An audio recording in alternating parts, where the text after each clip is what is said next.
saludar en estos momentos a Juan Becerra Costa, periodista, conductor de Informe Capital en Capital 21, a quien siempre, con mucho gusto, lo recibimos aquí en Sin Censura. ¿Cómo te va, Juan? Un abrazo.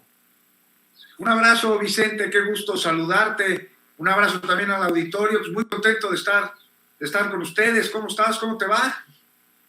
Pues aquí, viendo cómo se desatan los demonios, cómo se intensifica la guerra golpista mediática, diría el presidente Andrés Manuel López Obrador, ¿no? Terrible, Vicente, terrible esta guerra mediática, pues, que tiene como intención un golpe blando, como ha sucedido en otros países del continente latinoamericano, a lo que se le junta el lawfare. Pero afortunadamente los mexicanos, pues, me parece que estamos un pasito más adelante, tanto nuestro gobierno como la ciudadanía, para no caer de manera tan fácil en las manipulaciones que estos mercenarios de la información que se autodenominan periodistas, pues hacen con el fin de desestabilizar, Vicente. Oye, mi querido Juan, ¿tú cuántas propiedades tienes o cuántos yates? Obviamente, nótese mi sarcasmo. Oye, acabo de escribir en Twitter, ¿qué parte de no es normal que un periodista tenga 13 propiedades o tenga un lujoso yate? No se entiende. ¿Qué parte no se entiende? Y hay quienes siguen defendiendo a estos personajes. Es el colmo, ¿no? No, hombre, Vicente, si te contara lo que yo he visto del nivel de vida de algunos periodistas, pues que ponen ahí a la venta su pluma, nos echamos para atrás, ¿no? Desde chavillo, que me tocó ver a comunicadores como Jacob Zabludovsky con los automóviles Mercedes, cuando todavía no se vivían en México, que hasta tenía una matrícula especial que se llamaba Eco 1, hasta algunos otros que llegaron de reporterillos en los 80 y 10 años después ya tenían casa en San Ángel y condominio en Acapulco, con yate y todo, Vicente. No puede ser. O sea, nada más no hay manera que el ejercicio periodístico te dé, si es honesto, para comprar todo ese tipo de cosas. No, nadie se la cree. Así es. Oye, antes de entrar a hablar de las cárceles, ¿por qué no me das tu opinión acerca de la detención del Bronco, el exgobernador de Nuevo León, y cacarea el arresto Samuel García diciendo que mano dura, a los que roban van al bote? ¿Qué cosas tiene la política mexicana y este México tan surrealista, ¿no? Que el que decía que había que mocharle las manos a los ladrones, está siendo acusado de malversación de fondos. Pues una batalla que Samuel García trae desde hace rato, Vicente. Él en su momento denunció, y además en varios lados, esta recolección de firmas que funcionarios del Bronco, funcionarios del gobierno del Bronco, pues están ahí llevando a cabo con recursos del erario. Pero bueno, ya como gobernador, yo me habría de preguntarle a Samuel García qué pasó con todos estos recolectores de las llamadas broncofirmas, ¿no? Todos los que señaló por haber participado en este desvío de recursos, en este lavado de dinero. Me parece, Vicente, que siguen trabajando para él, ¿eh? Ahí te paso el dato.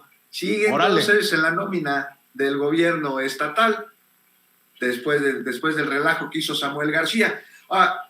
Y además Samuel García, ¿con qué autoridad moral habla sobre la legalidad? Y está clarísimo la utilización de recursos de procedencia ilícita para su campaña. Ahora, qué bueno que se detenga, que se investigue al Bronco. Esperamos que sea una investigación apegada no solo a derechos, sino también apegada a todos los elementos para que no pueda escabullirse por ahí el Bronco ante algún error por parte de la Fiscalía, que se respete el debido proceso.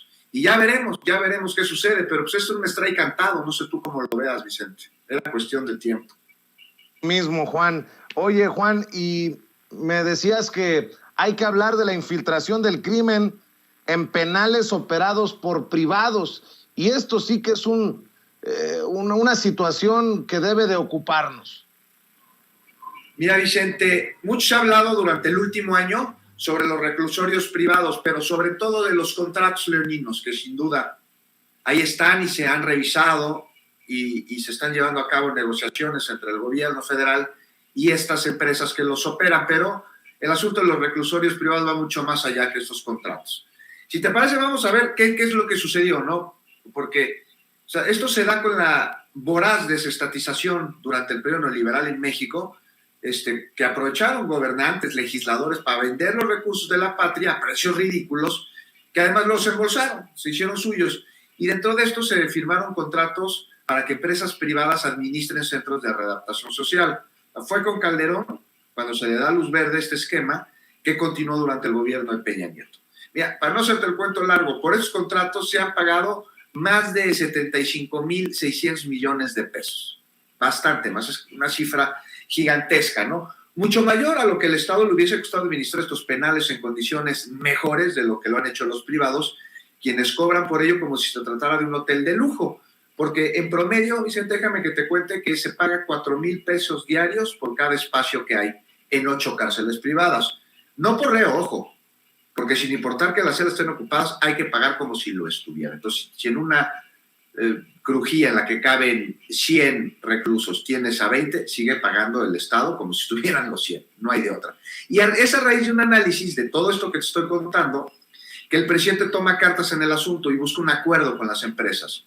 Entonces se acordó que tras 20 años de concesión, estos centros van a regresar a ser patrimonio de la nación y se redujo en un 15% el pago anual, y además se abrieron investigaciones contra los funcionarios que en su momento dieron estos contratos. Estamos hablando principalmente de García Luna, ¿no? Y de toda su gente.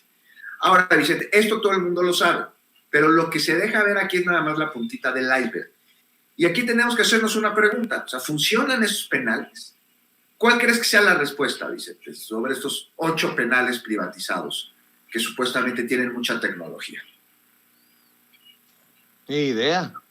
No, pues para que te des una idea, vámonos al Ceferezo 17 en Michoacán. Mira, su capacidad es poco menor al 50%. Tendrá unos 2,200 internos, más o menos. Se pagan por cada uno 5,400 pesos al día. Ahora, este Ceferezo 17 en Tomatlán, en Michoacán, es una cárcel operada por Prodemex. Empresa, ¿sabes de quién? De Grupo Imagen, de Imagen TV, del Grupo Ángeles, de Vázquez Aldri. O sea, y se incorpora al sistema federal penitenciario en 2016 con la bendición de Oseo Ochoa.